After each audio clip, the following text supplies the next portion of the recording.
লোটে মাছ তো আপনারা অনেকভাবেই রান্না করেছেন, একবার এইভাবে করে দেখুন, দারুণ খেতে হয়।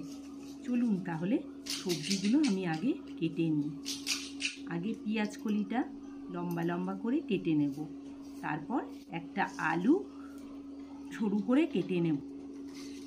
পেঁয়াজ কলিগুলোকে জল থেকে আস্তে আস্তে করে আমি তুলে নিচ্ছি। পেঁয়াজটাকে আমি কুচি কুচি করে কেটে নিচ্ছি। পেঁয়াজের পর আমি টমেটোটাকেও কুচি করে কেটে নেব। টমেটোটা কাটা হয়ে গেছে, এরপর কাঁচা লঙ্কা চিড়ে নেব। আর কাঁচা লঙ্কার পর 5-6 কোয়া রসুন আছে, ওই রসুনটাকেও কুচি করে কেটে নেব। তবে রান্নাটা শুরু করা যাক। কড়াতে প্রথমে সর্ষের তেল দিয়ে দেব, আর তেলটা যখন গরম হয়ে যাবে তখন দিয়ে দেব কালো জিরে। তারপর আলুটা ভেজে নেব। আলুটাকে দিয়ে দিচ্ছি। এরপর আলুটা নাড়াচাড়া করে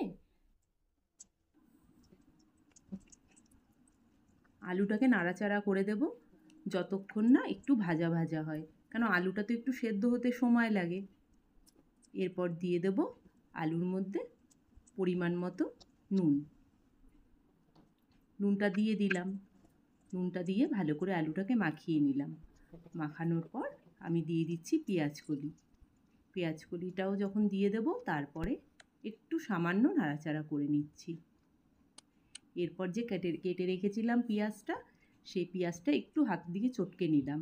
তারপর পেঁয়াজটাও দিয়ে দিলাম। পেঁয়াজটা দিয়েও একটু নাড়িয়ে নেব এটাকে।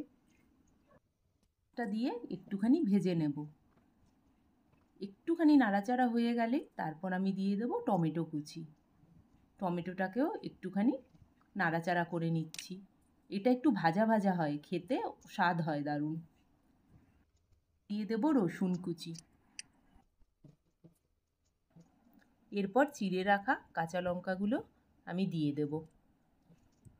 দেওয়ার পরও একটু নাড়াচাড়া করে নেব। তারপর আমি দিয়ে দেব হলুদ গুঁড়ো আর অল্প করে লঙ্কার গুঁড়ো। যেহেতু 3টে কাঁচা লঙ্কা দিয়েছি, এটাকেও হালকা হাতে আমি নাড়িয়ে নেব। এরপর দেব কেটে রাখা লোটে মাছটা। লোটে মাছটাকে দিয়ে আমি নাড়াচাড়া করে নেব, কেন লোটে মাছ থেকে তো জল বেরোয়। যতক্ষণ না শুকনো হবে ততক্ষণ পর্যন্ত আমি নাড়াচাড়া করে নেব। দেখুন জলটা পুরো শুকিয়ে গেছে আর মাছটাও গা মাখা হয়ে গেছে। আমি পাত্রের মধ্যে ঢেলে নিচ্ছি। এরপর আমার এই রেসিপিটা যদি আপনাদের ভালো লাগে তবে একটা লাইক ও সাবস্ক্রাইব করে দেবেন।